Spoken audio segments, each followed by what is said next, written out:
I manage a team of employees in a very specialized industry. The employees are hired on 2-year contracts that are mostly automatically renewed. Salaries are fixed for the duration of the contract, but raises are negotiated at time of renewal. There are no non-competes. I have one employee, Sarah, who requested a meeting with me last week to discuss a possible raise. I informed her that it is a little early as her contract won't expire until Jan, and I would be happy to discuss it in November. She told me she would like to discuss it now as her current salary does not reflect the amount of work she is doing. So I set up a meeting with her on Friday and told her I will hear her out. To her credit, she gave well-thought-out presentation listing the average salary in her field, the extra responsibilities she had to take on, and the extra revenue she was able to generate, etc. In the end, she asked for a 19% raise to stay on.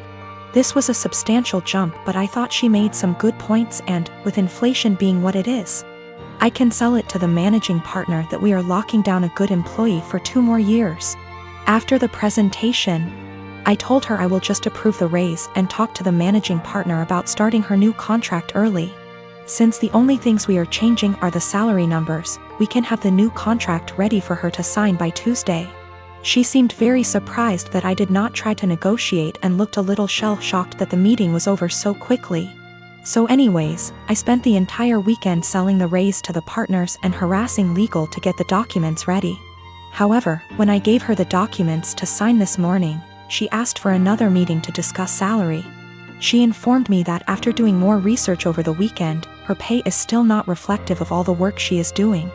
At this point, I got pretty annoyed and told her that we can discuss in 2 years. I thought that was the end of it, but after lunch she came to my office with 3 offers letters she received from our competitors.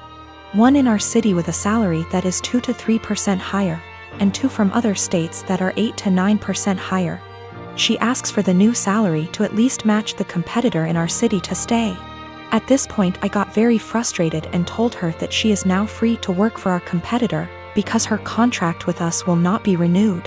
She called me in, and left crying, immediately telling all her coworkers that I fired her for asking for a raise, which obviously caused quite an uproar. My wife thinks that I am the because I could have just said no. She probably had the other offers for a while and was never going to actually leave. She recommended that I offer her back the new contract. Anyways, I am contemplating going back to the office tomorrow and offering Sarah her new contract again. But I just felt like the relationship between us is ruined after this whole situation. Her currently contract is negotiated 2 years ago, which is why there is a discrepancy in pay with the current offers. There are also a lot of reasons for differences in salary even within the same city. Perhaps less PTO, maybe more responsibilities, maybe they lock them in the contract for 3 years instead of 2. Which is happening more and more now. Maybe they have a non-compete, or maybe they are better. I can't say.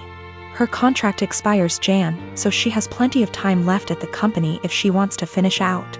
Sarah is WFH today, so I sent her an email apologizing for overreacting yesterday, and informing her that she is an important member of our team and that I worked really hard to get her the raise she initially requested. The new offer still stands provided she return the signed contract to me today before 5 p.m.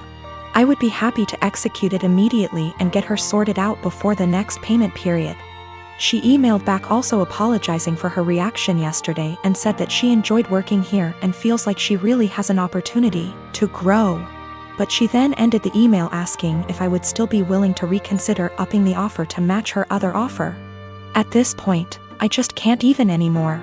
I basically ignored her email, and at 5:01 p.m. with no signed contract from her, I sent an email to the managing partner I was talking to all weekend. Hope this email finds you well.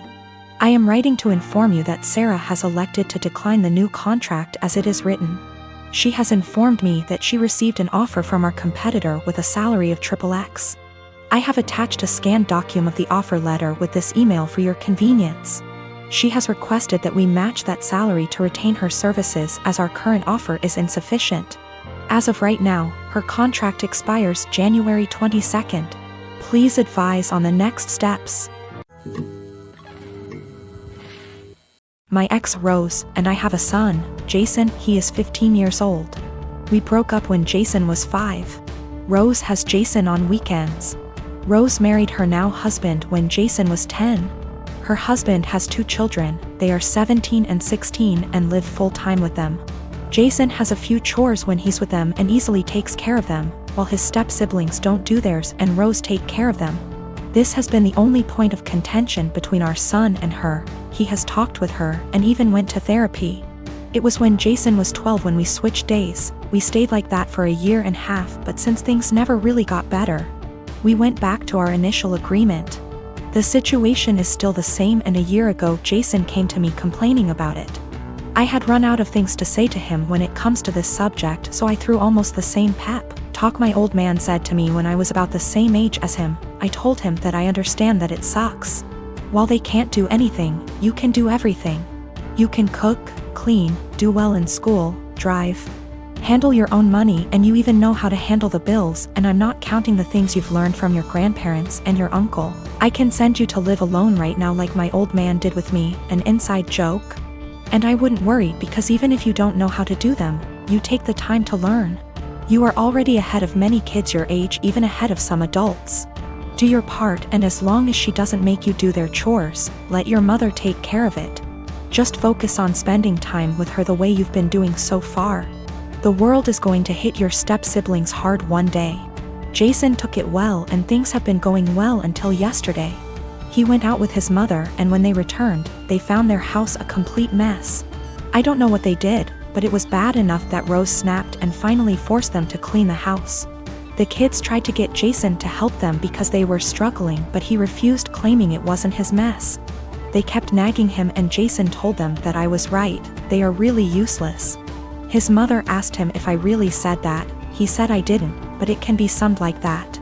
He called me at night telling me that he probably got me in trouble and explained the situation. Rose with her husband came today about what I said.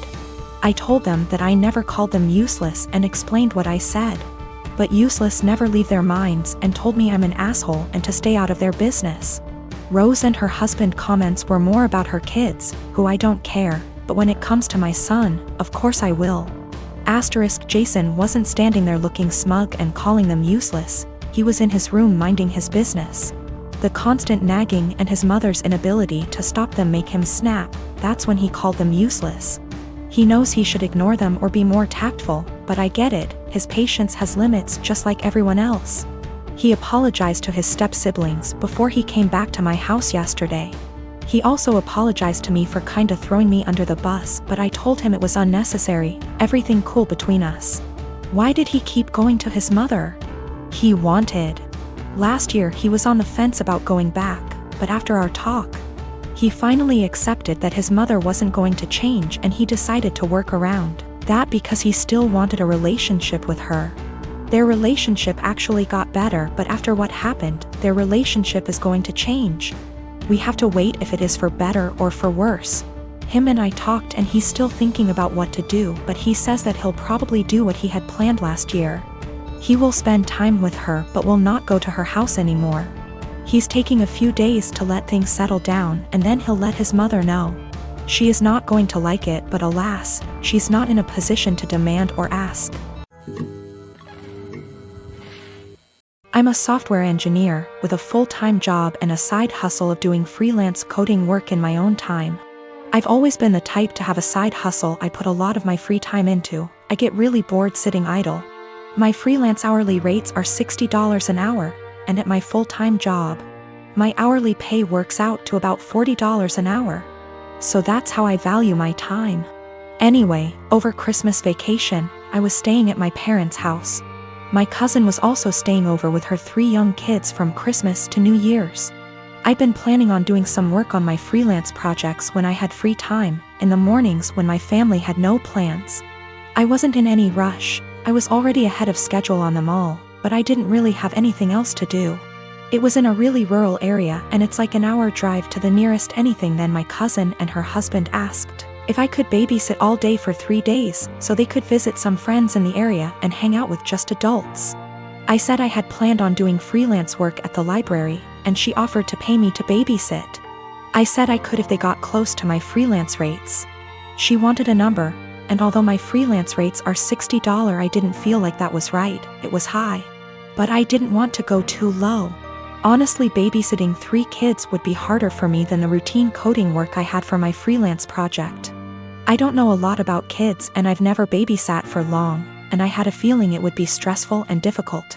So I said $35, which is below what I make hourly at work, and what is the bare minimum I'd value my time for. If that time is spent doing difficult work. And she went crazy at me, saying that's a ridiculous rate for babysitting, that I was entitled and being selfish, that I'm trying to take advantage of how she didn't have other options, etc. I said that's way below what I'd be making if I had the time to do my own work, and I'd be putting off my own work to babysit. Her husband then got mad at me saying that I was a 24-year-old girl, that I'm damn near a child myself, that my time is not worth that much and it's childish to say that it was, and that I was a stupid girl for not knowing that babysitting costs like $15 an hour. When I grew up and have kids of my own, I will see how stupid I was being. I was kind of done with being called stupid, so I just told them I hoped they could find someone else. My mom thinks that I asked for something offensive, and my cousin and her husband obviously did too. One of my best friends, Carla, is getting married soon. It's only meant to be a small backyard type of wedding, but they've been planning it for a few months now, and originally, it was supposed to be on my property. They wanted it because it's private, has lots of open space for the reception, a nice view, and the house could be used for them to get ready and stuff. Of course I said yes. She and her fiancé, Rick, were very happy. Thing is, Carla and I do have a history. We went out on and off in college but decided to stay friends. Then I met my wife, we got married, Carla met Rick, and now here they are. Now my wife knows I went out with Carla back in college and she didn't care. Carla still went to our wedding and everything. I never knew if Rick was told or not. It's not my relationship, therefore not my business to say anything, so I never did. Rick found out recently, and not in the best way. Not sure how, but from what I heard from friends is that one mutual friend told him, no idea why, we used to date. Not only that, but apparently Carla said a couple years ago she was still in love with me when she was already dating Rick. Don't have actual confirmation if that's exactly what he was told. All Carla's told me is that Rick was told about our past and he's angry at her for never saying anything. It became quite a drama and didn't hear from her for over a month until now. She told me they're going to couples counseling and that the wedding is still on. But Rick requested that I not attend. It sucks, but I totally get why he wouldn't be comfortable. Then I asked the obvious question, where are they going to hold the wedding then? To my surprise, she said they still want it at our place.